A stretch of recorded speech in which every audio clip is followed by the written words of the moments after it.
দেখো গাইজ, আজকে আমি চলে এসেছি বাচ্চার বিরিয়ানি খেতে। কিন্তু বিরিয়ানিতে এটা কি পড়লো? কি বস, দিনকাল কেমন চলছে সবার? দেখো আজকের ওয়েদারটা না জাস্ট এমন, তাই বন্ধুরা সবাই একসাথে হয়ে আজও একটা প্ল্যান করলাম যে আজকে আমরা বাচ্চার বিরিয়ানি খেতে যাব।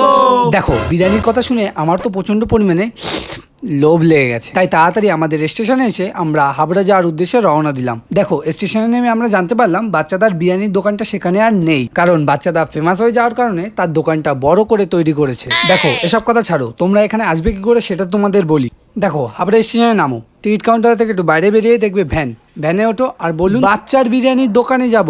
দেখো এখানে তো আমরা বন্ধুরা মিলে হাঁটতে হাঁটতেই পৌঁছে গেছি, আর তোমরা যারা গার্লফ্রেন্ড বয়ফ্রেন্ড নিয়ে আসবে তোমাদের ক্ষেত্রে ভ্যানে আসাটাই বেটার হবে, কারণ রাস্তা শেষ হবে না ভাই। আর হ্যাঁ, যদি কোনো অসুবিধা হয় তোমরা আমার ডেসক্রিপশনে গিয়ে লোকেশনটা চেক আউট করে নিতে পারো। যাক, তোমাদের সাথে কথা বলতে বলতে আমিও পৌঁছে গেছি বাচ্চা বিরিয়ানির দোকানের সামনে, আর দোকানের সামনের লুকটা জাস্ট এমন। দেখো এখন হলো সেই সময়টা যার জন্য আমরা এত দূর থেকে এসেছি।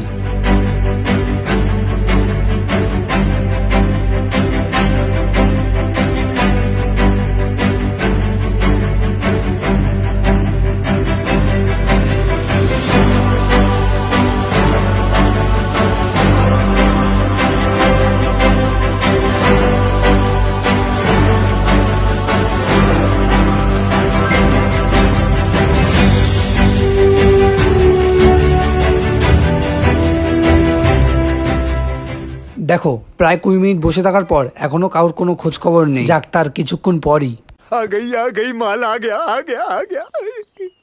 যাক, অবশেষে আমাদের টেবিলে বিরিয়ানি চলে এসেছে। দেন এখন হচ্ছে সেই সময়টা আমরা এই বিরিয়ানিটাকে খাবো আর সবাই মিলে বিরিয়ানিটার রিভিউ দেবো। দেখো দেখো এ শুরুও করে দিয়েছে।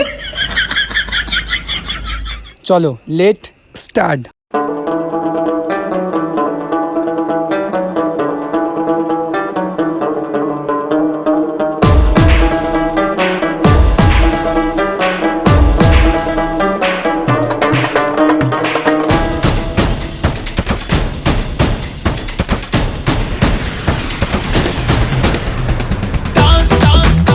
দেখো এখানে বিরিয়ানির কোয়ান্টিটির কথা বলতে হলে তোমাকে প্রথমে 1 প্লেট বিরিয়ানি দেবে, তুমি সেটা শেষ করতে পারলে দেন তোমাকে আবারও বিরিয়ানি দেওয়া হবে, মানে আনলিমিটেড। কিন্তু হ্যাঁ, এতটাই কোয়ান্টিটি ছিল বলে আমরা পরে আর নিতে পারিনি।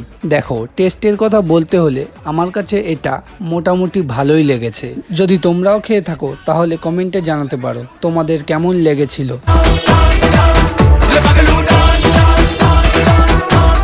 তারপর এতগুলো টাকা হাতে দিয়ে একটা ছোট কাগজ হাতে নিয়ে বাড়ির পথে রওনা দিলাম।